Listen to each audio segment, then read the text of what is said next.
Herri, það var komið að svona seinni helming hjá okkur. Við ætlum að, þetta svona þessu kvöldu vettvang dagsins, en kannski munum við mest tala kosningarnar sem eru framöndan, nú bara vika í 17. kosningar.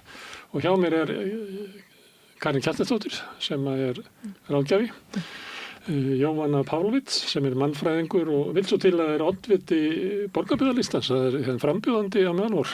Já.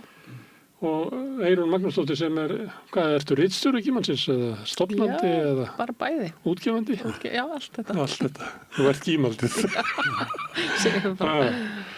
Herðu, eigum við að tala kosningabarðana. Karin, ert þú ekki svona kosningastjóri og getur talað þetta fyrir svo Pér, manni, hver að standa sér best? Það eitt sem ég var að segja daginn að Samfylkingin sé að tapa á því að Kristrún sé svona mikið í kosningabarðunni. Það virkar eins og hún treysti ekki Pétri og hann kemur alltaf með mömmu sína í vinnuna. Sko, ég búin að segja þetta ég ekki að segja halla neitt á Pétur, en það bý í Garðabæ og hef ekkert verið að fylgjast rosalega mikið með Reykjavík. En það þegar oddvitinn á Alþingi, eða þú veist, oddvitinn í flokk, eða formaður flokksins, byrjar að vera rosalega mikið með oddvitanum í framboði. Þá byrja maður að skynja að sé eitthvað vesen með þennan oddvita, hann þurfi stuðning og svona hjálpa. Það getur alveg skoða þetta. En í Bandaríkjunum tíðkast þetta, forsetinn fer og talar hérna í kosningabaráttunni, en þetta ekki bara ekki Samfylkingin bara horfur á mikið á Fox? Ég sé að Sigmundur Davíð rosalega mikið með Lárusi Guðmundsinni í Garðabæ. En það þeir nágrannar. Já, en mér finnst þetta bera vottum að sé eitthvað svona viðkomandi þurfi smá svona stuðning. Þannig að þú myndir ráðleggja Samfylkingunni að draga aðeins úr þessu? Ég veit að ég ætla ekki að skipta mér að því hvað þau gera, sko. En þú ert álitskjafi hér, ég að spyrja álits. Sko, ég veit ekki hvort að fá fleiri á tilfinninguna að viðkomandi vanti einmitt eitthvað til að halda í höndina á sér og eitthvað til að stækka framboðið. Ég fæ það á tilfinninguna. En mér finnst Pétur alveg maður sem til og með stendur vel undir sér. En hún vinsalasti stjórnmálmaður á landinu og og hún farið líka víðar landið. Já. Og hún út all land. Já, hún greinilega. En hún kannski líka bara að tengja sig meira við fólki í flokknum víðum land. Þannig að þetta geti líka verið sú hugsun. Davíð mætti aldrei á fund með öllum þessum frambjóðendum sem Sjálfstæðisflokkurinn reyndi. Má ég koma aðeins inn á þetta? Að ég alveg sammála sem Karin segir, en mér samt líður líka eins og Kristrún sé að gera líka bara Pétur svolítið kunnulegan fólki. Mér finnst hann ókunnulegur, ég veit ekkert hvað þetta fyrir en núna einhvern veginn, og mér finnst alveg þegar þau eru svona saman, þú veist, á samfélagsmiðlum að dreifa út einhverjum blöðum eða gera út svona saman auglýsingum. Mér finnst það að gefa eitthvað, sko. En Samfylkingin að gefa eftir. Hún meldist bara 18% sem lítur að vera algjört sjokk fyrir markinu. Það eru líka komin bara opaslega sterk framboð til vinstri og bara strax þegar sósíalistar fara að mælast inni, þá finnst fólki ekki eins og þegar það sé að fara að henda atkvæði sínu þangað og þá styrkist held í framboðið enn frekar. Þeir hafa ekki stækkað, þeir eru bara á sama stað. Meldust inni og eru þar. Já, en svo erum við með vinstrið sem líka svakalega sterkt. Þannig þessi atkvæði geta farið víðar og við sjáum það líka, ég held að það sé til dæmis ástæðan fyrir því að flokkur fólksins mælist mjög lítill. Það bara þessi atkvæði fara þangað, þau eru búin að finna sér nýjan farveg, hluti hefur kannski farið til miðflokksins og þannig að byrjuðu náttúrulega alltaf seint. Hver miðflokkurinn? Flokkur fólksins. Já. Nei, miðflokkurinn byrjaði bara í haust. Miðflokkurinn byrjaði, alveg fyrir löngu. Flokkur fólksins var langsíðastur. Þú eru svo sein og er með rosalega flottan frambjóðanda, finnst mér ekki mikið varið í Guðmund Inga, en eins og ég segja, hann geldur dálítið fyrir það að það bara komin svona öflug félagshyggju frambóð og minnst vinstrið og sósíalistar einhvern veginn kannski vera þeir flokkar sem tekst helst að koma einhverju hugmyndafræði á framfæri. Ég er ótrúlega sammála. Tala svo mikið um mannamál og tala um málefni á svo einfaldan hátt á því sem fólk vil heyra og hvar vandamálin liggja og líka komið með lausna samstundis. Og ekki vera mjög gott. Já, og ekki tala eins og eitthvað rekstra, eða þú veist, séu komnir einhverjir ráðgjafar, þú veist, frá KPMG eins og einhverju orða. Það eitt sætt við flokk fólksins að hann heldur bara sína kosningabaráttu. Notar sömu frasana, fæði, klæði og húsnæði. Og bílastæði. En líka bílastæði. Það er eina sem þau bæta við. algjörlega. Við það svolítið sætt. Bara þessi Já. sterka orðræða bæði vinstri sem sósíalist að húsnæði sé ekki fjárfestingarvara heldur heimili fólks finnst mér bara að gera mjög mikið fyrir þessu bæði framboð. Þetta er eitthvað sem ég vanta aðeins bara hjá samfélkingunni í borginni. Og svo eru þið ekki að byggjast neitt afsökunar á sjálfum sér. Þau koma bara fram á svo miklu einhvern sjálfsöryggi. Já, það er eins og það hafi vantað finnst mér svona í vinstri félagshyggju frambúðum áður fyrir að þú er einhvern veginn að segja hlutin eins og þeir eru hvað þeir standa raunverulega fyrir. En hafa einhver málefni komist á dagskrá fyrir utan þar sem umræddur miðflokkur setur á, sem eru bílastæði í miðborginni sem að það er eitthvað furðulegt hvað þeim einhvern veginn að þeir sem er að stýra svona þáttum og svona eins og ég er að gera núna, telur sem þurfa að bjóða upp á það sem að þeir leggja til máls. En þið nefnir þess húsnæðismál, ég var að tala við hérna formenn leigjendasamtaka núverandi og fyrirverandi, þessu bara af hverju eru húsnæðismál ekki kosningamálið?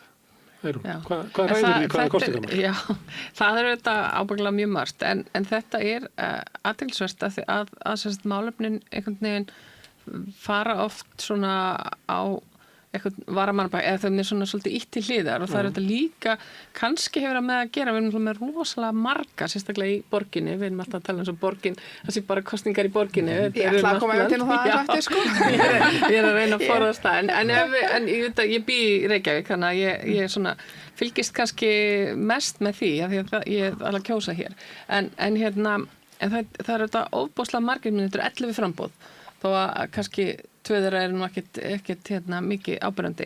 En þetta er óslega kraðak á samfélagsmiðlum og á svona þessum miðlum, það sem menn er að reyna að koma sér á framfæri. Þú ert með endalausa, þú veist, endalaus 30 sekundna vídeo af einhverju fólki að labba og segja eitthvað gáulegt og það voru svo mikið gáulegt, sko. Nei, þú hefur einhverja sekundur til að ná fólki og þetta verður rosalega föst í þessu og að ætla að útskýra það er skynsamlegt að halda áfram með borgarlínu vegna þess að svona að það er oft bara ítist til hliðar af því þú þarft einhvern veginn bara að ná fætinum inn fyrir dyrnar og láta fólki líka við andliti á þér og finnast þú eitthvað skemmtilegur eða skemmtileg og áhugaverð og hafa eitthvað að segja en það er alveg rétt, ég til dæmis get ekki ef maður tekur bara húsnæðismálin, það er erfitt að átta sig alveg á því, býtum nú hver er með hvaða stefnu í varandi húsnæðismál. Nei, hvernig þess er miðflokkurinn með stefnu í húsnæðismálum? Er Viðreisn með stefnu í húsnæðismálum? Ég get ekki svarað þessu. Ég bara get það ekki, sko. Nei. Við vitum alltaf að liggur vel á Björgu, hún er alltaf brosandi, sko. Já, hún er til dæmis með svona dæmi við þráin að ná í gegn með einhverjum hætti, var að hafa myndirnar öfugar og segja að það þyrfti að snúa Reykjavík við. Ég sá að Karen var ánægð með þetta, ég held þetta að segja vittlista sem ég hef séð. Ég held að vittlista sem ég hef séð í kosningamótum. Þú veist þetta hljómar eins og ég finnst þetta alltaf. Mér myndi að þú hefur einhvern tímann sagt eða skrifað að þetta væri snudd. Ég er alveg saklaus Þetta er alltaf lagi auglýsinga, hvað þetta skilur sko. Þarf að snúa Reykjavík við? Ég held að sé enginn sem svarar sig á. Ekki bara, þú veist, ekki að setja hana á hvolf. Eina sem ég hugsaði þegar ég sá þetta, ég sá bara því ég þekki mikið af fólki í Viðreisn, hún finnst það bara hið indælasta fólk og ég sá að allt í hennu verið allar myndirnar hvolfi og ég sagði, en nú er búið að finna einhverja leið til að vekja athygli og komast í gegn, sko, ég skil alveg að þau sé að reyna en ég dáðist nú hvergi að þessu, sko.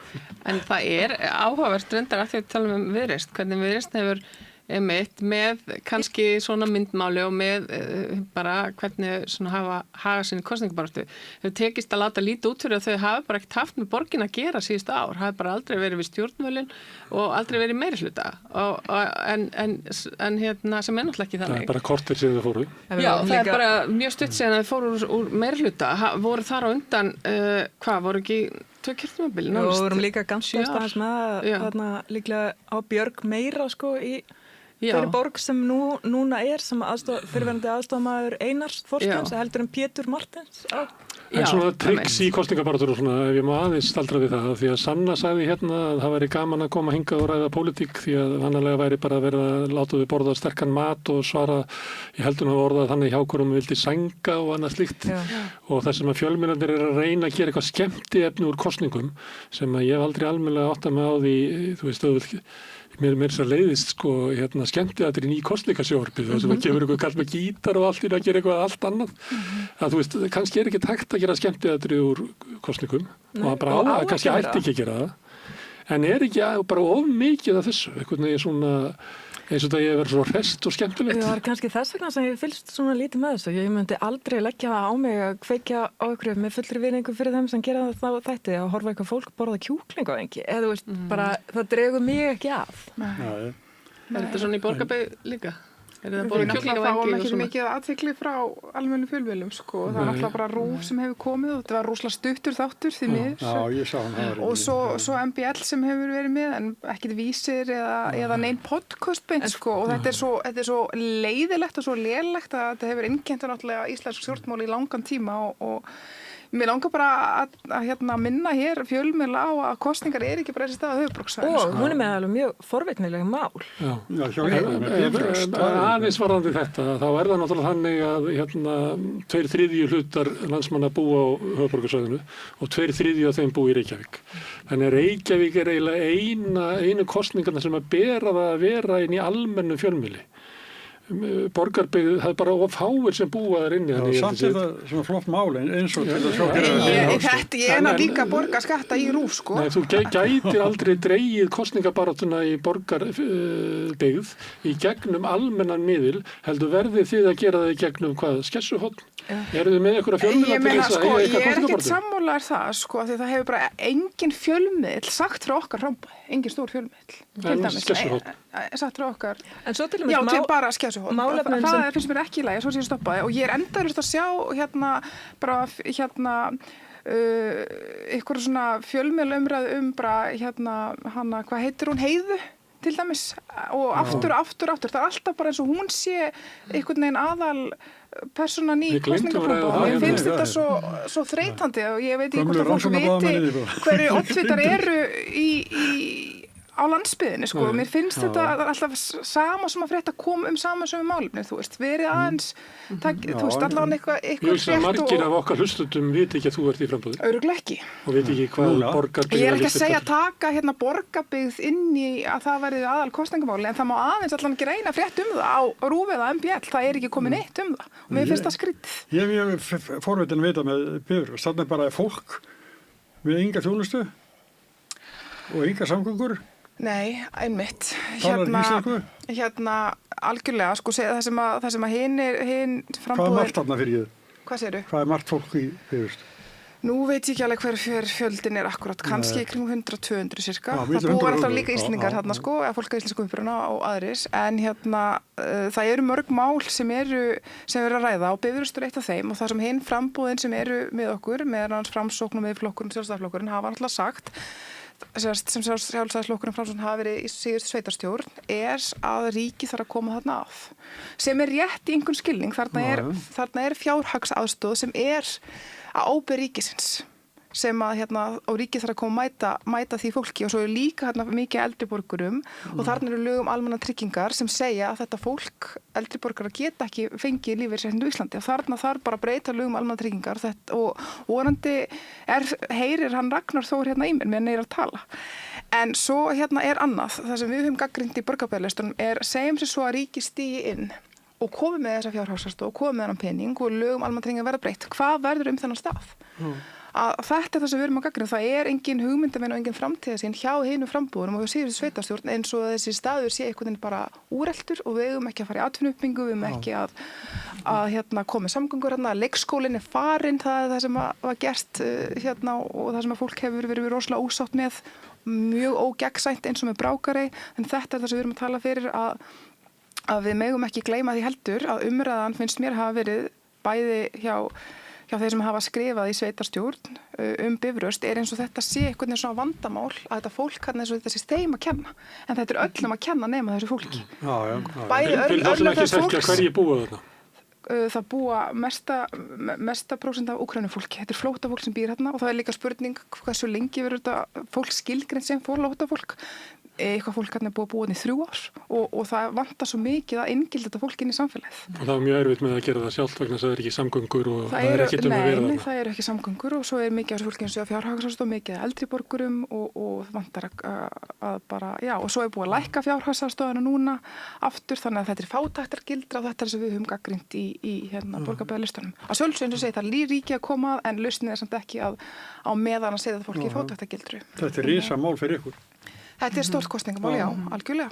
En ég ætlaði með þess vegna að reyna að grípa fram í það því ég ætlaði bara að skjóta stuðningi við hana að það eru ýmis mál eins og bara þú varst að fara yfir í Borgarbyggð og víðar landið sem varði ekkert bara þetta sveitarfélag heldur bara miklu stærri hluta og ég meina, þú veist, veit að þeir eru með líka fleiri mál sem bara mér þetta mjög forvitnilegt að vita og svo eru svona framboð eins og var ekki Bláskógabyggð þar sem voru sumarbústaða eigendur gegn hinnum þarna mér finnst þetta bara allt svo forvitnilegt. Við viljum fá kostningarétt það sem sumarbústaðurinn er. Já. Það er orðið heimili fyrir marga. Eitt sem, ég veit bara Heimir Karlsson, hann er á listan. En ekki skipulagt sem heimili, þannig kannski alveg erfiðar að veita þá þjónustu sem sveitarfélögum ber að veita og þá komum við að ýmsum svona flækjufaktorum sem er forvitnilegt að fara yfir.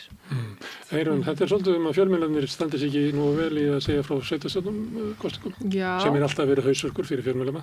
Já, og það hefur kannski komið svolítið í ljós núna að við erum við erum svo marga litla fjölmiðlar sem geta svo lítið eða sem sagt gera eitthvað smá en það er bara svo þú þarft svo mikið, þú þarft svo stóra bara fréttastofu til að geta annað svona kosningum sem er 62 sveitarfélög út allt land, þú veist hvernig ætlar það er enginn nema RÚV sem getur þetta mokkinn hefur verið þeirra afgjöld verður oft svona eins og bara svona stofnanaleg nú eru 7 til kosningar og þá fjöllum við 7. stærsta sveitafélagið og það eru svona margir sem búa þar og svo farið í kaupfélagið og rekin mikrofónn upp í fólk og fyrir að kafa og kjósum og svo þetta bara afgreitt svona þú veist, þetta er ekki beint svona.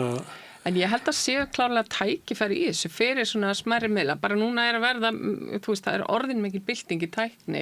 Við getum gert fleiri hluti sem að voru erfiðari áður án þess að endilega þurfa að fara vera með einhver útibú út landa allt heldur á að vera hægt að nýta meira bara þess eins og þess að nýta meira podcastin, nýta meira bara það að geta að tala við fólk í gegnum fjarfundabúnað og svona og gert einhvern veginn, þannig að það ætti að vera hægt að gera þessu betri skil en kannski bara þarf að þess að svona Ég sammála þessu að því ég er alltaf að sjá sama fólki vera að fara í podcast líka og það er alltaf höfuðborgarsvæði því það er fullt af podcastum sem að þarna gerst tækifæri fyrir landsbyggðina að mæta í ef að fjölmiðlar RÚV get ekki séð þetta alltaf með þeim hætti og mér finnst það bara vanta. Ég hef ekki séð oddvita úr landsbyggðina í podcastum, alltaf sama fólki úr höfuðborgarsvæðina að mæta í sögum podcastin Svo eru þið með eitt mál sem er að kljúfa þjóðina eiginlega. Hvað er það mál? Þið eru með vindorkuna. Karin er orðin kostning, hún ræður ekki við það, hún er kostningastjóri. Einmitt, ég held bara að hafa samband við þig. Já, þetta sem sagt, ég held að flest frambúðin séu sammála það að vindorku er ekki heima í Borgarbyggð. Bara ekki, hvergi í Borgarbyggð? Nei. Það er alltaf eins og staðan núna. Svo náttúrulega þurfum við eins og ég sagði að taka til þess að rammaskipulagið getur sett það á dagskrá og skilt okkur til þess að setja vindorkuver. Og þess vegna segjum við líka í Borgarbæjarlistinu ef það svo verður, þá eigi náttúrulega vindorkur að vera auðlind almennings en ekki fjárfesta eða sérhagsmuna. Þannig að þetta er svona hliðar sem við erum að taka varðandi þetta mál. En það er held ég skynja það að almenningur í Borgarbyggð sé rosalega mikið móti vindorku verum. Ég er bara ekki athygli á öðru stóru mál. En það má samt tala að það þarf að fara aðeins dýpri umræða í Borgarbyggð varðandi þetta mál, líka varðandi orkunýtingu. En ef þið komist ekki í stóru miðlana og þið hafið skessuhorn og ég meina landsbyggðarmiðlarnir eru líka vikir. Skessuhorn er fínt, en það má alveg, það er bara gaman að fara það sem maður getur tala, ekki alltaf vera að skrifa til fólk les. Það fólk sjáum mann og fara að kynast mann líka. Ef við horfum á BBC að það voru sveitarstjórnarkosningar þar, þá eru menn bara að tala stöðu flokkana í BBC og svo er bara í kosningunum í Grimsby, fjölmiðlarnir í Grimsby verða bara að sjá það. Þannig að BBC er ekkert að reyna að fjalla hvert einasta kjördæmi, það verður bara eins og að hlusta á veðurfréttirnar þarna, Garðskagi og eitthvað svona og maður missir alltaf þráðinn Nei, Þannig að en ef að fjölmiðla umhverfið þannig að þið komist ekki að í RÚV nema bara eitt pínutil þátt og eitt svona aftast í fréttatímanum, lókalmiðlanir eru veikir. Hvernig fer stjórnmálaumræðan fram í Borgarbyggð? Hvað séu, hvernig fer? Stjórnmálaumræðan fram í Borgarbyggð. Það er bara góð spurning. Jú, vantarlega fólk bara að tala sín á milli og það er bara skjásuhotni sem aðalega sem fólk að lesa. En ég myndi vilja að þetta væri eitthvað svona aðeins líflegra. Hvað heldur að ráðið í hvað fólk kjósi? Er það málefnin eða, mér líst nú ágætlega á hana Jóhannu eða eins og stundum fólk eru bara að velja sér strætó og fara upp í og líka leist vel að þennan Ég held að sveitarstjórnarkosningar almennt á Íslandi séu miklu meiri bundnar við persónu í svona kjör sem ég ætla að gagnrýna svolítið að því hugmyndafræði skiptir máli og sjáum bara ótrúlega mikið á hugmyndafræði skiptir máli með þessi Kópavogi og þess vegna vantaði finnst okkur félagshyggju framboð í Borgarbyggð. Og þess vegna stofnum við Borgarbyggðarlistan af því að mér finnst að nýfrjálshyggjan hafi vafið sig of mikið í pólitíkum allan heim og það innviðaskuld. Ég var í gær að fá svona fyrirlestrarkynningu hjá bara slökkviliðin í Borgarbyggð og það mjög mikil innviðaskuld eins og með margt annað og það eru alltaf við samkeppni forgangsröðina, hvar við að byrja, skipti slökkviliðameilum á leikskólarnir íþróttamálin og þetta það sem svo erfitt út af því að það svo mikil niðurskur og svo mikið af arðsemi að safnast upp í fára hendur að mér finnst bara vanta félagsskjöf framboð í Borgarbyggð að tala þessi mál líka. Ekki bara höfuðborgarsvæðinu og húsnæðismálin líka og óhóknadrifin leigufélög. Kjósið líku sameiningu við Skorradalshrepp. Það búið. Það að fara að eiga sér stað. Ég ætla bara að benda á hvað Karen mikill kosningastjóri að hún kom í grænum jakka en hann orðin bleikur eins og hún Jóhanna klætt. Hún mjög hrifin að hennar málflutning. Þannig það gerðist. Herðu, má ég snúa mig til Reykjavíkur að við vorum að tala að Flokkur fólksins hefði komið of seint. Ég veit ekki hvort við ættum að ræða það hvort að Guðmundur Ingi Þóroddsson sé þannig frambjóðandi að þeir sitið í fangelsi, verið dæmdu fyrir fíkniefnabrot, hommi, hvort að við lifum bara í svo fordómafullu samfélagi að hann muni ekki ná á flug. Ég veit ekki hvort að vilja ræða það. En varðandi miðflokkinn, að því hann byrjaði svolítið snemma með svona þá hugmyndum að hann myndi lendi í Oddastöðu í Reykjavík og hann myndi jafnvel geta knúið það í gegn á styrk sínum að því hann var að mælast með 20-22% á landsvísu á þeim tíma að hann myndi jafnvel geta ráðið í hverju væri borgarstjórinn. Þannig að þeir stiltu upp Ara Eldald og klæddan eins og var í farið forsetaframboð eins og hann ætti að vera borgarstjóri. En svo mældust við síðast bara með 6,7% og þetta virðist ekki vera að ganga upp. Þannig eins og þeir hafi séð fyrir sér kosningabaráttu sem væri bara svona happy-go-lucky, að þeir myndu fara bara og sækja stór sigur og væri með kannski 4, þeir setja Hlédísi sem kannski svona forvitnilegasti frambjóðandi. Hann talaði son sinn sem í 7. sæti. Ég hef skoðan þessu.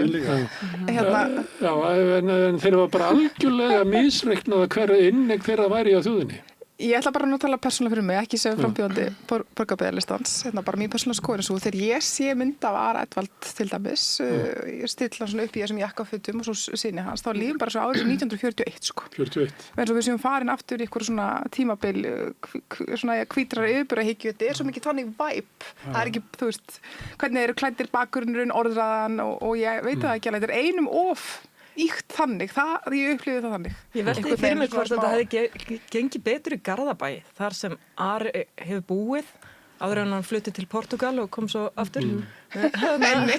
Og sko að því Garðabæ að vísu mjög breytt, sko, demografían í Garðabæ mjög breytt, hún miklu fjölbreyttari heldur hún var bara fyrir örfáum árum.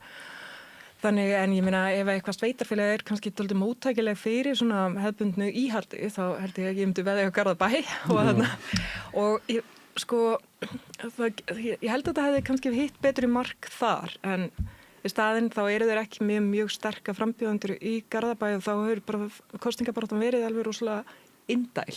Þú veist, Sjálfstæðisflokkurinn verið bara, þú veist, indæl það ekki búin að vera neinn læti og það ekki beint svona stór mál þar að skekja. Það þetta óánægja með oddvitan þar hann hefur ekki mjög mikið traust inn í Sjálfstæðisflokknum, ekki eins og fyrrverandi, ekki eins og Gunnar Einarsson var með á sínum tíma. Nei, en Ég hef ekki segja aðra heldur en svona heitum umræðinum eitthvað að hann brennur fyrir okkur málum, sko. Nei, Það vantar, sko, eins og þú segir, hann haldi bara að myndi bara taka flott að mynda sér og taka einhver myndbanda sem hann væri í styrtu á mótnana eitthvað. Henda borgarlínunni. Það myndi að bara borga sig. Henda borgarlínunni. Þetta gæti verið þannig að hann er mjög landsföðulegur, en það vantar bara landið sem á passa við. Hann vantar að finna sér land.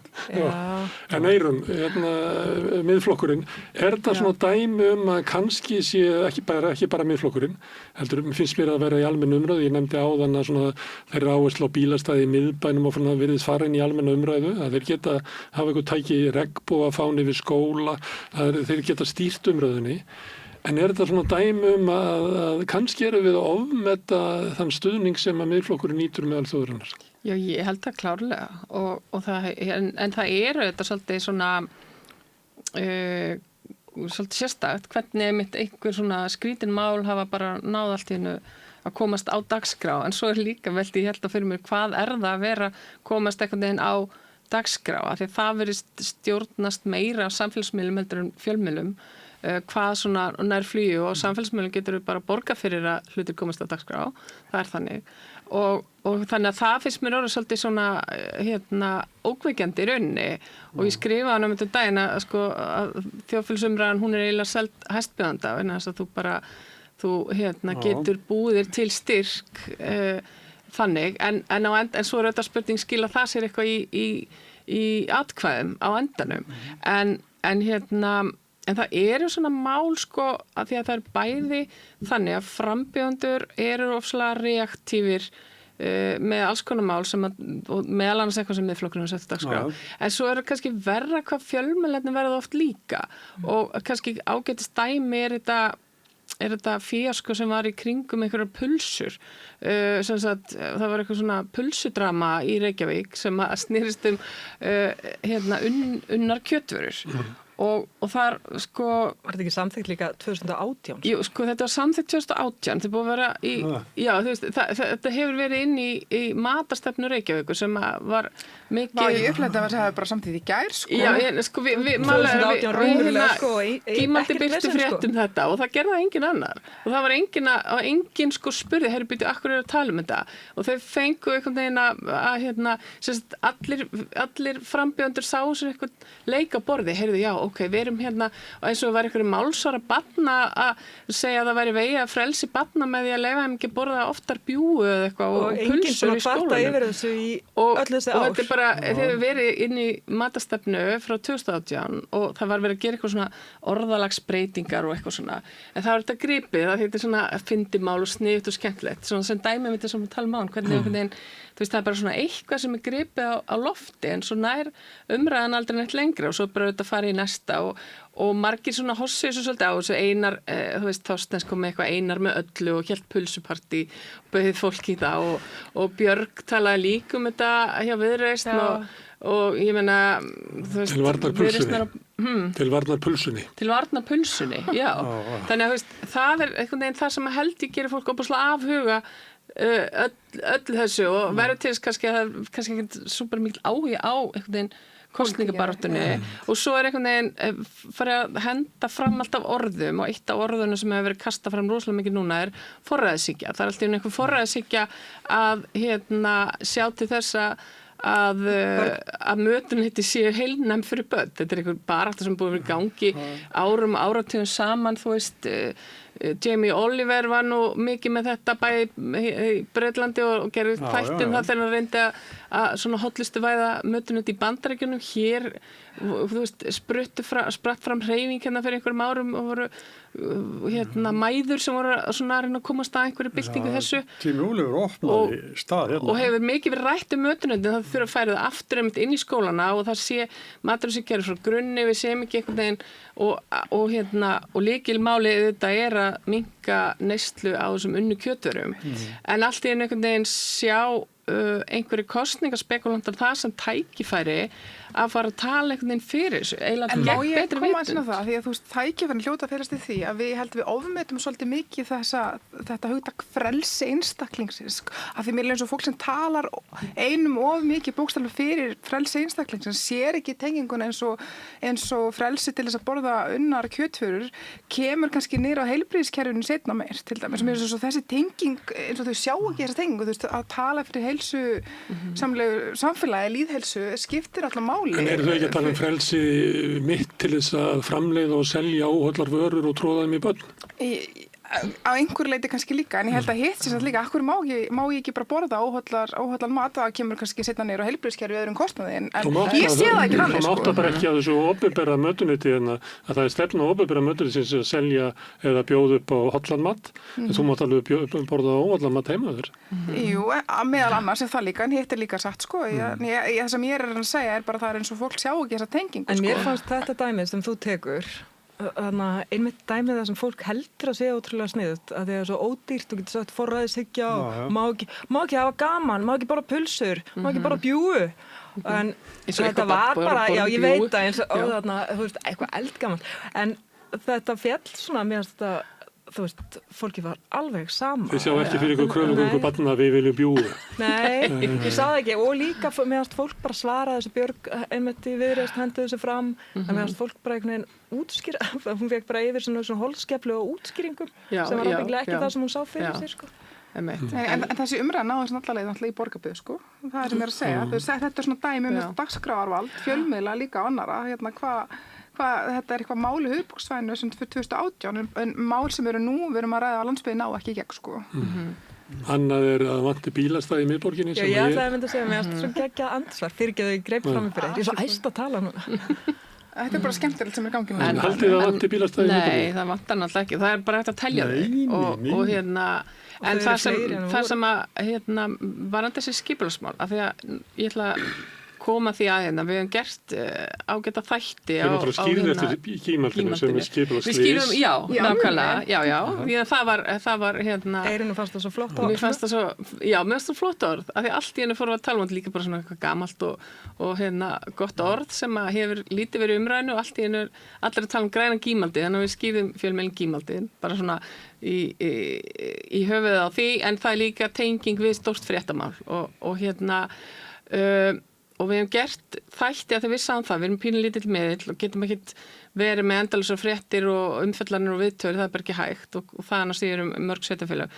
Þannig að við höfum í rauninni bara verið að fókusera á Reykjavík og eiginlega þegar maður svona fer að skoða þetta, þá fannst mér alltaf bara skipulagsmálin vera það sem að tengist öllu öðru. Að hvernig við skipuleggjum byggðina, það hefur áhrif á svo ópslamart. Það hefur bara áhrif á hvernig okkur líður og það hvernig við förum milli staða og allt þetta. Og ég segi fyrir mig að því að mér finnst það kannski að hafa ekki nóg mikið komið fram í þessu. Að ég vil hafa frelsi til að þurfi ekki eiga bíl. Og það finnst mér verið eitthvað svona sem að er alltaf að tala um þess að bílinn sé eitthvað svona mesta frelsistákn sem til er en þú veist frelsi, ég meina það er enginn sem fer í borgarferð í útlöndum og byrjar á að leigja sér bíl.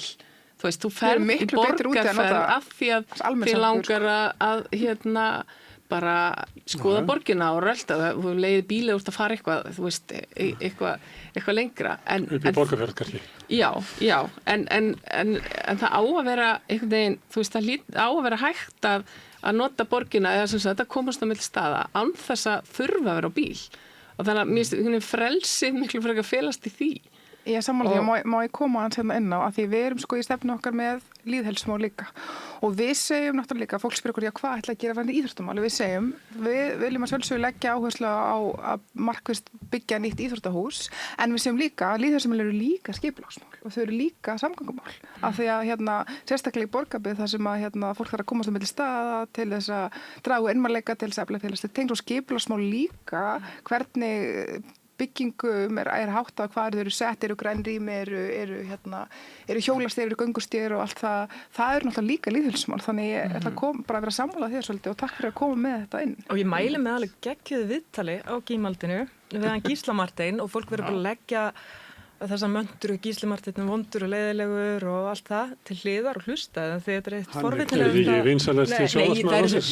Hann er það, en það eru svo margir sem fara bara í gír, sko, og nota þetta svona sem bara hann tákn fyrir frjálslindið og andstöðu við bílinn, en þetta er svo frábært viðtal skipulagsmál og setur hlutina svo vel í samhengi. Mér finnst bara frábært að fá Gísla Marteinn til að tala þetta við okkur vegna þess að hann er ekki bara, sko, það er svo mikið offrambúð af skoðunum almennt, einhverju skoðunum og þetta er ekki bara einhver að segja eitthvað hann satt við borðið, ég meina hann var var borgarfulltrúi, var í skipulagsráði, kom að því þegar verið að endurskoða aðalskipulagið menntaði sig í þessu hefur sannarlega innsýn og mikla þekkingu á borgarskipulagið, þannig að mér finnst það líka hafa vantað að gera svona dýpri umfjallanir, bara fáum einhver sem raunverulega hafa vita á þessu til að segja frá, lýsa, hvernig þarf þetta að vera af því að það er svo auðvelt að grípa bara eitthvað frasa, bara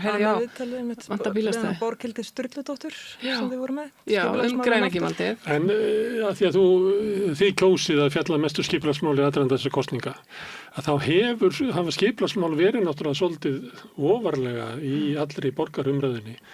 Ég meina, það er allir borgarbúar einhvern veginn sameiginlega að leysa miðbæinn, muni ekki eftir því. Við erum búin að vera, hvað heitir það, Sundabraut, ég bara frá því kosningunum 2002, Miklabraut í Stokk frá því kosningunum, 2004. Annað gamalt sem er íðast upp fyrir mér daginn, þarna yfirbyggð á Laugavegi, menn eftir því. Já, það hvarf aftur. En hvort að Laugavegi vera göngugata eða ekki, þá er búið að vera að tala sum af þessum málum aftur og borgarlína er orðin hvað er hún orðið gömul?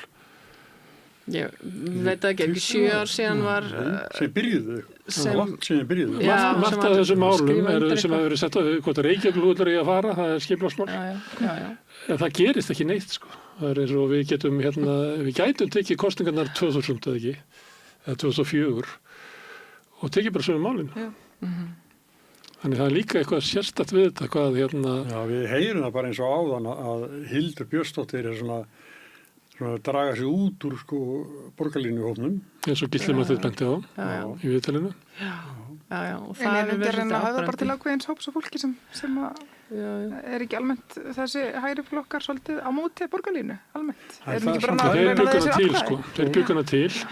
Þeir eru með stjórnarformann og framkvæmdastjórann. Já, en mér líður samt almennt eins og hægri kjósendur séu meira á móti. Þeir hafa ekki verið tilbúin að standa mikið með henni, ekki þessi bæjarstjórar sérstaklega í kringum Reykjavík, hjá Sjálfstæðisflokknum, hafa bara ekki verið til í að standa almennilega með þessu verkefni sem eru auðvitað sérstakt en það sem er að því að tala að þetta takir langan tíma, það er það sem er kannski svo áhugavert í sér, af hverju erum við, bæði þá erum við óslega hissa þegar græna gímaldi er allt í einu risi og öllum kemur á óvart og engin vissi einhvern veginn hvað átt að koma annað.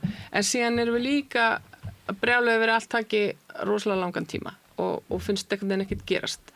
En samt gerist það stundum of hratt og þannig að það bara gerist fyrir augunum okkar og við einhvern veginn höfum ekki tíma eða ráðrúm til að bregðast við eða gera athugasemdir.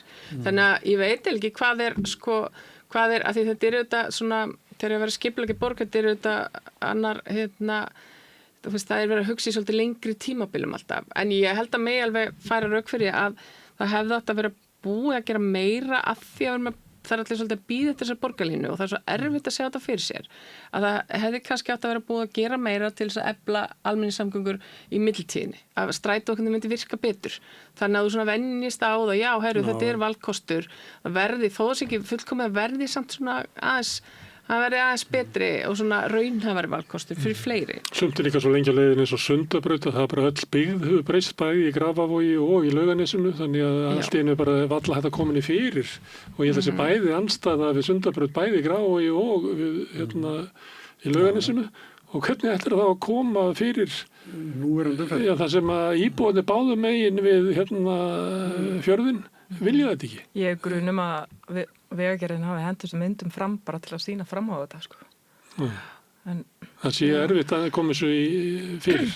Já, en ég ætla að segja með almenningssamgöngur og strætó, ég bý bara þannig, ég bý bara rétt við leiðina ásinn sem stoppar bara beint fyrir utan vinnustæðanum minn, nánast, beint fyrir utan húsið mitt. Það er bara rosalega auðvelt fyrir mig að nota almenningssamgöngur. Það er líka mjög auðvelt fyrir mig að hjóla, en það er líka svo létt að nota einkabílinn. Þannig, einkabílinn verður rosalega oft fyrir valinu, en ég held sko ég hef í rauninu hjólað meira þegar ég var að vinna upp á Granda því mér fannst svo leiðilegt að komast í gegnum miðbæinn og svo upp á Granda og þá fannst mér minna mál að hjóla úr Garðabænum og þanga. Þannig, já. Eitt kosningamál hefur verið kort sem að borgarstjóri er með í vasanum. Já. Þetta hefur búið að vera fyrsta frétt á RÚV á 50. og 1. í laugardegi og ég veit ekki hvað það sé þá í dag. Ég heyri það svona fólk er svona velta fyrir sér býtu, er þetta stórt mál eða eitthvað? Eyrún, blaðamaður, hvað er þetta? Er RÚV að ofgera þessu máli? Kannski aðeins, það er auðvitað erfitt, maður getur ekki setið hérna og gert lítið úr þessu því að það á að fara vel með almannafé, alltaf. En hvort að þetta er að fyrir stærðargráðu að þetta verðskuldi það að vera fyrsta frétt dag eftir dag sko, eða þú veist, ofarlega ég er ekkert alveg sannfærð það sko Nei, landsbyggðin ekki þetta máli Já, einmitt á sama tíma sko, og það er ekki verið að sinna hérna Þetta er punkturinn sko, ég er búin að sjá þetta kortamál aftur, ég hef ekki kynnt mér þetta nóg en þetta fær einum og mikið athygli í ljósi þess að það eru sveitarstjórnarkosningar í gangi það finnst mér að vera svona já En það er auðvitað ekki hægt að þakka þetta niður, ég menna það... En það er búið að segja þessa frétt og ég skil ekki hverju verið búið að svara fyrir þetta. Það er búið að segja hann aftur og aftur og aftur. Já. Þannig ég veit ekki á hverju það er verið að endurtaka þetta. Ég tók hérna saman okkur skjáskot bara sem ég sá á mínu Facebooki og ég fór að grínast hvað var alltaf inside job bara frá fólkinu hennar Heiðu. En þess að mér fannst allir bara að vera hneykslast á þessu, hvað þetta væri mikið þvaður, en ég ekki nefnt að lesa þessa fréttir, ég sá bara hún svaraði fyrir þetta og þetta var eitthvað flugferð. En á hverju er þetta svona stór frétt? Það var búið að bendina á að hún væri ekki að gera þetta rétt. Já, ég sá 23 athugasemdir og þá var eitthvað endurgreitt, en þú veist, og þá má segja, já, kerfið er að virka, ég veit ekki af hverju hún gæti ekki gert þetta rétt, en... Sko, ef maður tekur efnisatriði málsins, þá sendir hún, hérna, kemur náttúrulega rafræn listi yfir úttektir. Og það vantar hérna pappírskvittanir. Hún sendi þær og sumar kvittanirnar voru ekki fullnægjandi. Það voru ekki nóg mikið á þeim, kannski bara svona kassakvittun eða eitthvað. Og það borgar hún tilbaka einhverja 3 ár. Þetta hljómar bara einhvern veginn svona sem svona ping-pong á milli bókaldsins og snertir ekki beint almannaheill en fínt að þessi vera bara gott að þessi vera að fara yfir þessi mál og... Ég held að þessi enginn haldaði fram að hún sé með kortið á sko hafnarkránni að dæla út og bjóða öllum. Nei, ekki svo KSÍ gerði þetta máli. Nei, ég held að ekki, þetta er ekki nektarstaðir. Það er ekkert svona í þessu sko. Já, það er mjög uppblásið, það er alveg að hreina. Það er gríðarlega óhugavert. En af hverju? Er það því að fréttastofa Ríkissjónvarpsins er svolítið svona, það kallað bláskjór í gamla daga? Er þetta vegna þess að það er einhver inn í samfylkingun að grafa undan Heiðu? Það er einn kenningin sem þú veist að veitni. Já. En þú veist, þá hefur það ekki virkað vegna sem fólk miklu frekar hafa tekið til varna fyrir hann meira inn í burtu. Já, sko. Það er alveg meira viðbröð sem maður séð. Fólk svona, koma, bara þurfum við meira af þessu. Mér finnst það er svona það sem maður sér á samfélagsmiðlunum. Og þú veist, þegar það er nefnt, já þessi notaði ekki kortið, hver notaði þá kortið? Aðstoðarmaðurinn? Já, við komum hefur þurft að gera það sama. Já, mitt. Svo er það ESB og fólk hati lýðræðið sem eru lýðræðiskjörni fulltrúar okkar og það er spáð bara hörku, bara slagsmálum og látum. Já, ofbeldi, ég var að glemma þig. Ég hugsa þetta verði núna á vorþinginu, þá verður þetta bara svipað og veiðigjöldin síðastlisumar. Ég held að vera ekki minna. Ég held að miðflokkurinn og sjálfstæðisflokkurinn saman niður að þinghúsi ætla að koma í veg fyrir það að þetta verði samþykkt með öllum tiltekur áðum. Sannfærðum það, að safnast fólk saman með þinghúsið og mótmælir. Það er heiftin svona mikil sko. Ég hef ekki alveg tilfinningu fyrir því, sko. Hversu svona, en þú veist, það hafa verið átökandi, hefur verið svona frekar hófstilt samt, en sem komið er, en það er til að Haraldur Ólafsson steig fram í hann er formaður þessa, hvað er það þurr? Heimsýn. Og hann er formaður að maðurinn. Svo sá ég eitthvað, núna skot úr silrinu þar sem að Sigmundur Davíð og Þorgerður Katrín voru svona saman þar sem að hún hefði verið byrjuð að semja í Brussel að fara bak við þjóðina og mjög heitt hjemsi. Þannig að fyrir á þingi þá hefur það verið þannig, Morgunblaðið hefur líka verið þannig að svolítið í að því að þetta sé einhvern veginn algjörlega glórulaust að það verði hleypt í gegn þessari þjóðaratkvæðagreiðslu. Að megi tala þetta. Ég byrjaði eftir langt hlé að kaupa mokkan, svona rafrænt. Og mér finnst þetta alveg ótrúlega slagt að ég alveg vissum að Davíð hefur verið hemill á eitthvað sko, þegar hann var ritstjóri. Nei, ekki svona langt eitthvað. Ég alveg vissum það. Því þarna bara... Gagnrýnin frá þessu hópi að MBL finnst mér vera svo ómálefnileg oft. Já.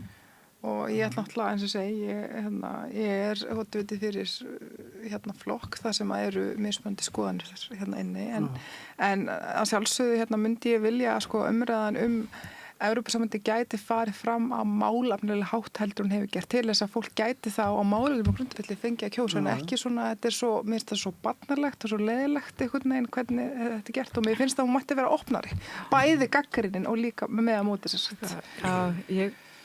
Og þetta er ekki svo miklum klísum eitthvað svona missa sjálfstæðið og eins og Frakkland sé ekki sjálfstæð þjóð fullveldið og nenni ekki að hlusta á þetta og mér finnst bara mega og herrvætið þjóðurna sem við ætlum að fara að sameinast En ekki flest mál hjá okkur að lenda í það fer bara strax í skotgrafir með á móti það er bókstafur og tölustafur í einhvernum barna, menn geta rífist það alveg.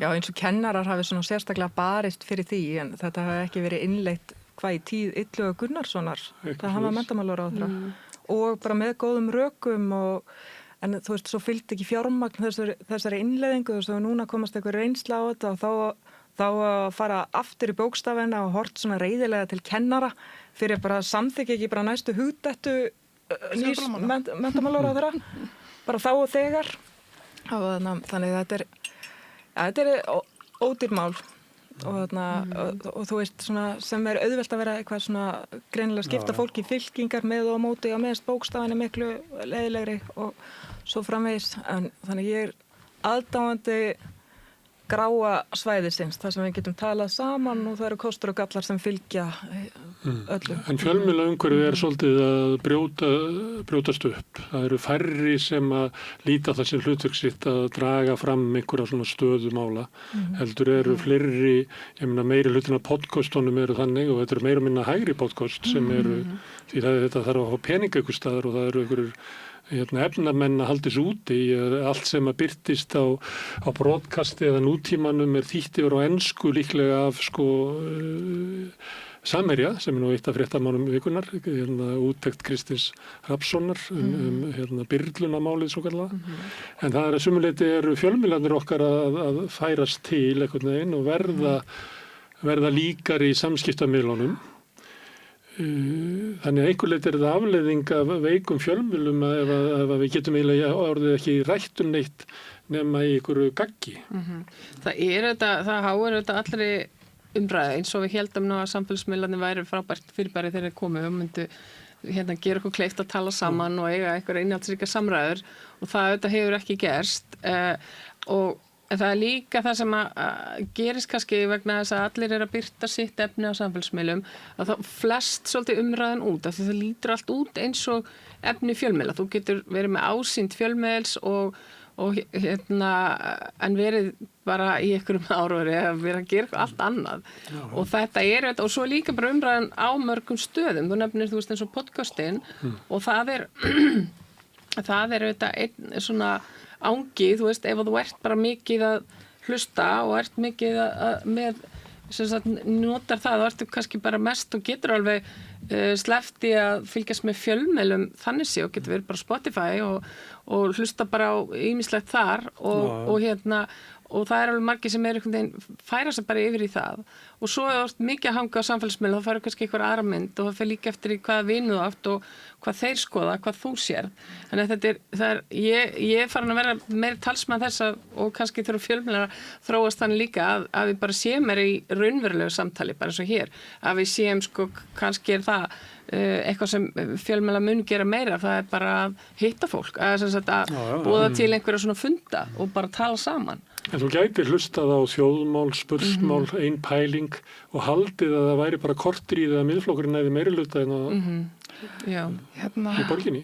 Já, má ég hans komin á þetta. Ég nefnilega Það er bæði ósamála að ég held að ástæðan kannski fyrir því að fólk sé aðeins byrjuð að treysta samfélagsmiðlum meira en fjölmiðlum að það er margt gott sem hefur komið fram í fjölmiðlu og ég ætla helst að nefna hér málefni Palestínu. Mér finnst fjölmiðlar og ég hef sagt þetta hérna áður hvers skipti sem ég hef samfélagsmiðlar hafa gert miklu betur í að afhjúpa það sem hefur gerst í Palestínu síðan á síðustu öld heldur en íslenski miðlar og þetta er ekki eina málefni og ég held bara að fólki líður svona eins og kannski að fjölmiðlar sé ekki nú duglega að framsetja mismunandi sjónarhorn og mismunandi reynsluheima. Það er það sem mér finnst að fjölmiðlar ættu meira að gera heldur en að fara alltaf í einhvern veginn svona ríkjandi sjónarhorn sem er svona samþyktara og vinna með það. En það má alveg, þau mega líka vera á grásvæði. Mér finnst að þau upplifi að það sé þeirra hlutverk en það er það ekki raunveruleika. Það getur ríkjandi sjónarmið á þess að það njóti meirihluta fylgis.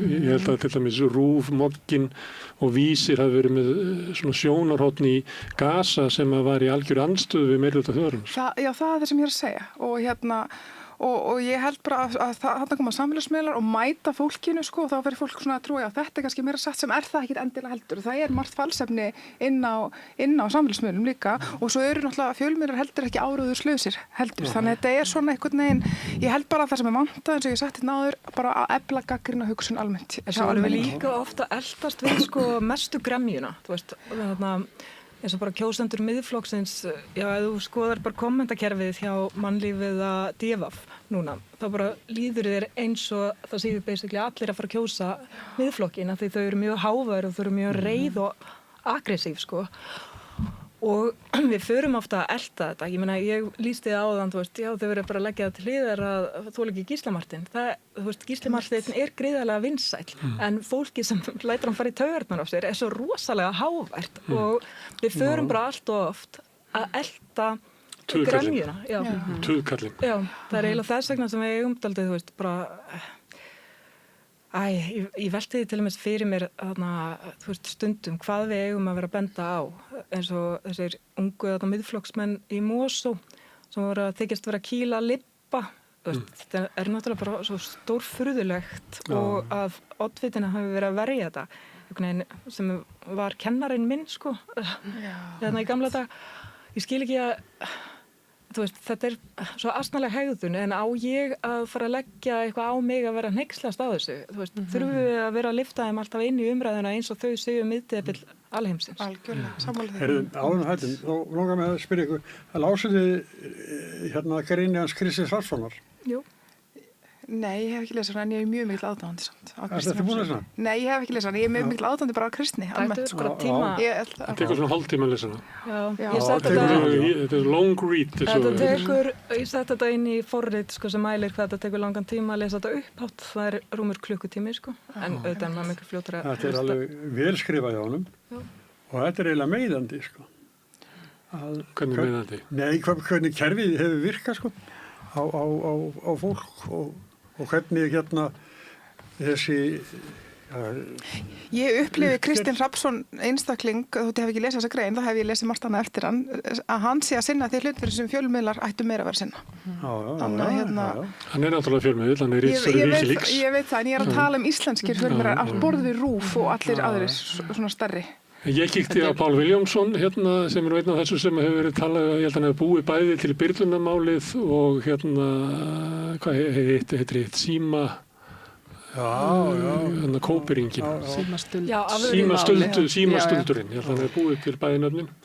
Hann er ekkert að draga í land eftir þessa grein Kristins. Það er bara víst er þetta Byrlun og víst er þetta stuldur og þótt að dómstólarnir hafi dæmt að svo var ekki og það er svolítið skrítið að við erum á tíma þar sem að það var ekki þannig þegar ég var ungur að hægrið væri að grafa undan dómstólakerfinu, lögreglunni með svona efasendum að þeir væri treystandi. Mér finnst þetta til og með svo áhugavert þarna í tilfelli ungu handrukkarana á Höfðatorgi þá sagt að já, Hamasliðar, svo skilst mér þetta hafa verið strákar af Vesturbakkanum og Ísrael og einhverju, eða þú veist, fleiri svæðum og lögreglan kemur, bæði lögreglan á höfuðborgarsvæðinu og alþjóðadeild ríkislögreglustjóra og þeir segja þessir menn eru ekki á lista Interpol.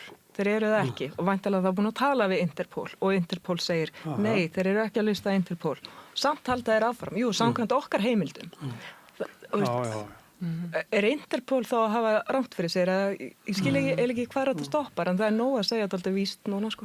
En þessi grein Kristins er bara mjög mikilvægt innlegg í þetta mál og mjög mikilvægt að hann hafi komið fram og mér finnst hefur fundist það mjög gagnrýnivert þegar talað þetta sem byrlunarmál vegna þess að það var engin byrlun og það er búið að koma margoft fram en af hverju þá að nota þetta nafn þetta er svo kallar eitthvað morðmál þó að ekkert morð hafi verið framið að það hefur líka áhrif þegar að vera tala símastöð tala byrlun en eitthvað sem skoðanir fólks sko. Já, þú veist, þetta er ekki byrlunarmál af því að engum var byrlað. Já, maður sá strax þegar ákveða að festa þetta mál þessi orð. Já, því þetta hefur líka svo mikil áhrif inn í umræðuna búa til eitthvað nafn á þetta og þá fer þetta að vera þú veist, þetta byrlunarmálið og er nefnt það en sem er auðvitað bara ekki við neinn rökast þess. Svo er þetta fín blaðamennska fyrir þá sem hafa áhuga á því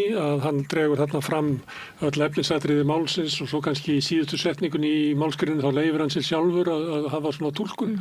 Þetta er alltaf svona, ef fólk er áhuga á því að ná svona þessu einstíi sem að blaðamennskan er ekkert einstíi, svolítið breiðgata, að þú hefur mun meira svigrúm í texta heldur en að flesti gera sér grein fyrir. Þannig að mér finnst Kristín ef einhverju vill finna svona tón í blaðamennsku þá er þetta mjög góð lesning. En svo fannst mér þetta líka með ég hafði ekki verið að fylgjast djúpt með þessu máli með að því það er líka bara búið að vera að halda því fram að blaðamennir hafi verið að dreifa klámi og svo útskýrir hann það að það er búið að setja einhver myndband á einhvern geisladisk þarna hjá lögreglunni og Akureyri og einhverjum möppur með einhverjum útprentum skjáskotum og með þessi setning pínu skemmtileg kaldhæðnislegt er til þess að vita að eina staðfesta dreifing kláms í umræddu máli var svo sem lögreglan á Akureyri stóð fyrir. Já, hún dreifir þessu til blaðamanna.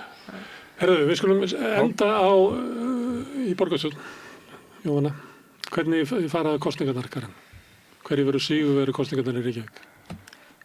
Sjálfstæðisflokkurinn verður sigurvegari núna og ég hugsa að það sé alveg rétt að Viðreisn komið sér þægilega fyrir. Viðreisn er nú dálítið stofnuð til þess að vera í meiri hluta eða vera í stjórn, svona dálítið eins og Framsóknarflokkurinn var. Taka yfir sess Framsóknarflokksins. En mér finnst ég geti trúað í jafnvel að vinstri að þetta er meira innið og þú veist, þú mætir kjörstað og þú veist, ég held að það geti kvartnast aðeins meira af samfylkingunni heldur en við sjáum. Ég held að miðflokkurinn fái svipað og næra mælast. Þetta er bara klassist gremjufylgis. Þú veist, við sjáum þetta alltaf. Það er fólk sem færist alltaf á milli reiðustu frambúðana hverju sinni. Og ég veit ekki hvort að Ari sé nú reiður einu sinni fyrir þetta fólk, sko. Reiðustu frambúðina. Já, akkurat þegar sem er svona mest á móti og finnst allt hvað mest í bara rugli. Þið þekkið þetta alveg, þetta kemur alltaf reglulega fram. Ég hef unnið með honum og ég hef séð hann reiðan, hann er ekkert skemmtileg þá. Já, ég hef bara séð Ara í gegnum tíðina að létta nú skemmtilegan, sko, þannig ég er svona. Þannig að Sjálfstæðisflokkurinn mun lenda á kosninganótt í mjög ágætri stöðu. Já. Geta hafið umræður myndun hægri meirihluta þar sem að Viðreisn er líkill hvort að Viðreisn vilji taka miðflokkinn inn. Það er nú ólíklegt að Framsóknarflokkurinn, Viðreisn og Sjálfstæðisflokkurinn ná í meirihluta. Það verður nefnilega erfitt fyrir þau og ég meina Hildur hefur aðeins viðrað það að mögulega sé bara samfylkingin sem sé hægt að vinna með. Já. Og við vitum alveg að þau geta vel unnið saman. Og þannig að þú veist, við vitum alveg líka að þetta er ákveði leikrit í gangi. Hins er svo erfilegur og það er ekkert jafn mikið. Samfylking og Sjálfstæðisflokki? Já, En ég held að sé vilji samfélkingarinn á landsvísu að það verði svona meiri hluti í Reykjavík. Að þau sjálfsagt þessu hluti af þroska samfélkingarinnar að vinna bæði til vinstri og þvert yfir. Ég held það. Og við sjáum það líka Viðreisn er að leggja rosalega áherslu á það að sína að þau vil ekki bara vinna til vinstri. Það Já, ég er sammála þessu. Ég ætla ekki að segja neitt mikið meira heldur en bara ég held samt að Pétur og Sanna eigi aðeins meira inni. Það er bara mín skoðun. Okay. En hvernig fer hjá ykkur? Þú náttúrulega flýgur inn. Ég bara hef enga tilfinningu fyrir því. Hafið þið gert könnun? Það er engar könnar að gera það hjá okkur. Þannig að einu og aftur allt með við höfum brúksaði. Þannig að þetta er smá óþægilegt, ég verði að viðkynna það. Ég myndi vilja sjá eina könnun. Ég myndi fara á Ólís, fara með kaffi á Ólís. Að maður geti átt að segja á því hverju afstafa íbúana í Borgarbyggð. Ég ætla ekki að taka neina ástu, ég veit ekki, sjáum bara til á lögutin. Það er oft gott í svona bæjum að fara á húsasmiðina, það er oft kallarnir að fá sér kaffi. Bara gangið þið vel. Takk fyrir. Hvernig fara borgarstjórnarkosningarnar? Mér er svo illa við að vera með eitthvað spádóma, en ég gæti alveg séð að Hildur og Pétur getu unni saman. Mér finnst þau ekki að tala þannig að það sé eitthvað alveg Einimels stjórn, svona búið bæðið einimels. Eitt og svo millir það. Þau getur hoppa á milli. Þetta virka bara indalegsta fólk og ég er smá samviskubit að hafa sagt að það getur kvarnast meira af samfélkingunni en ég er bara að segja að hinn vinstri framböðin eru mjög öflug og það er kannski líka að fólk er ekkert sem er ekki slæmt það loksins. Já, ég er ekkert bara þú veist samfélkingin er búin að vera þarna lengi sko. Svo þessar vinsælda ég held að þær hafi líka áhrif. Það er alltaf verið að tala Sönnu sem vinsælasta borgarfulltrúan, hún mælist það sem þú veist, hún bara mælist þannig en þetta hefur það líka áhrif af því að það vilja allir vera í liði með einhverjum sigurvegara sko. Þannig að það hefur alveg sitt að segja. Líka þegar málefnin er ekki mjög áberandi að þá mun skipta máli svona í hvaða strætó fólk vill fara í og þá skiptir máli hvort oddviti sé svona likeable eða hvernig sem að orða. Já, bara hverjum treystir fyrir því, hverjum treystir til þess að búa til eitthvað sem að þér finnst vera betri borg. Það er auðvitað að endanum þá þarf maður að treysta þeim sem er í oddvitasætinu. Við setjum komum hérna Karen, Jóhanna og Eirún kærþakkir og við ætlum Vissur ekki þetta verið búið? Við ætlum að skjóta inn einna smá auglýsingum og svo ætlum við bræðurnir að ljúka þættinum.